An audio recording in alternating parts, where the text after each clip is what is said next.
Hey everyone, I'm feeling a little bit under the weather, and I'm about to go to bed, but I did want to get this video out so that you guys could, hear my opinion on this. There's a lot of people that have made opinions and have their makeshift solutions about how to prevent this from happening in the future. Um, so I'll just go over those first.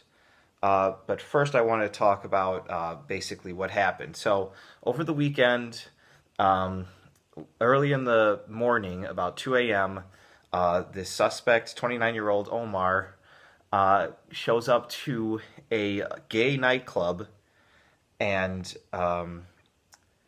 proceeds to call 911 from his car, I presume, to tell them that he is with a terrorist organization and basically he loves Allah or whatever.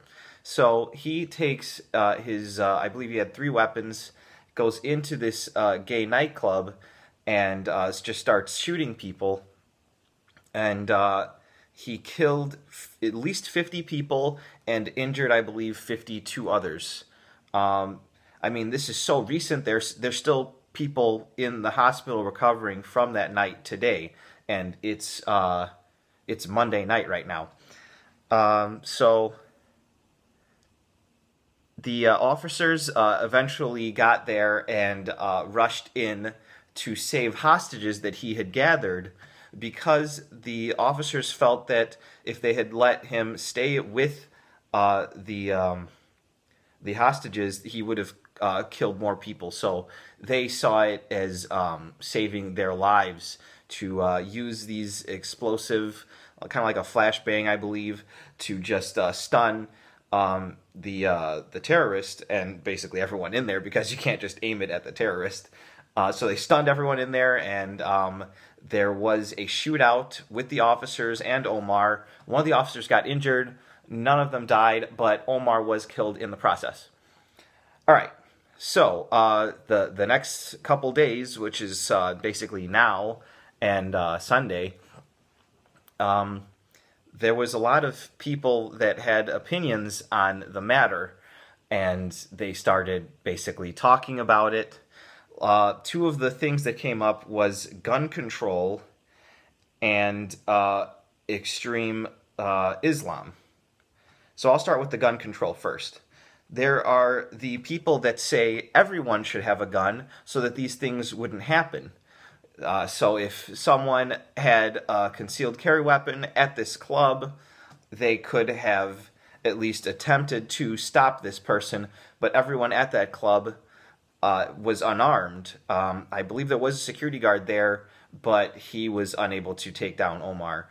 The other side is that no one should have guns. Now, I am going to take a side with this. I don't personally ever want to own a firearm because people make mistakes. I'm not saying that I would shoot anyone. I'm afraid that anyone I would let in my house might not be stable enough for me to trust myself to have a gun in here such that they would not kill me if an altercation happened. I mean, I've dealt with unstable people before in my life, and that's not something that I want to toy with. My father felt the same way. Guns are a tool to kill people. People do kill people, but the gun is a way more useful tool than, say, a knife or a baseball bat. I mean, you just got to weigh your options. But aside from that, I do believe that people should have guns. We shouldn't take away guns. The bad people will still have guns, no matter if the good people aren't allowed to have guns. You kind of get what I'm saying? Please leave your counter arguments so I can discuss this more, because I just don't see how, if everyone has a gun, that there would be chaos, there would be more violence. I mean, it would just be a tool that everyone could protect themselves with. The other issue about the extreme Islamism, Islam, the Muslim religion, is the most prevalent religion in the entire world. They've got the most members. The most common name for humans is Muhammad. and that's because they're naming it after the Islamic prophet that started Islam. Muhammad was his name. Basically, religion is like a tool in a sense. People are bad. There's going to be bad people whether or not religion is in the equation. But religion has often been used as an excuse for bad behavior. Not all religion and all aspects of religion are bad. I've talked about that in previous videos. But having these imaginary ideals and basically a tool, a gate, a pathway for hatred that's completely unnecessary is detrimental to society. I'm not saying that all religion should be abolished. That kind of stuff doesn't work. I believe in freedom. Everyone should be able to do what they want to do as long as it doesn't affect other people, especially negatively. Omar, the shooter, the terrorist, was interviewed back in 2013 and 2014, two separate occasions, by the FBI because he did say that he wanted to be part of this Islamic group, a terrorist organization. The FBI deemed at both times that he was not affiliated with the terrorist organizations, so they just let him go. But the thing that they didn't notice was that he wanted to be a part of it. I mean, this person is probably disturbed. I'm not like trying to lessen what he did or say that he wasn't in control of it. We do have information that we receive from around us, and we choose to do what actions we do. I'm choosing to make this video right now. Whatever brought him up caused him to think that it was okay or that this was a good thing to do, to shoot up this gay nightclub. So the FBI didn't see that that was a possibility.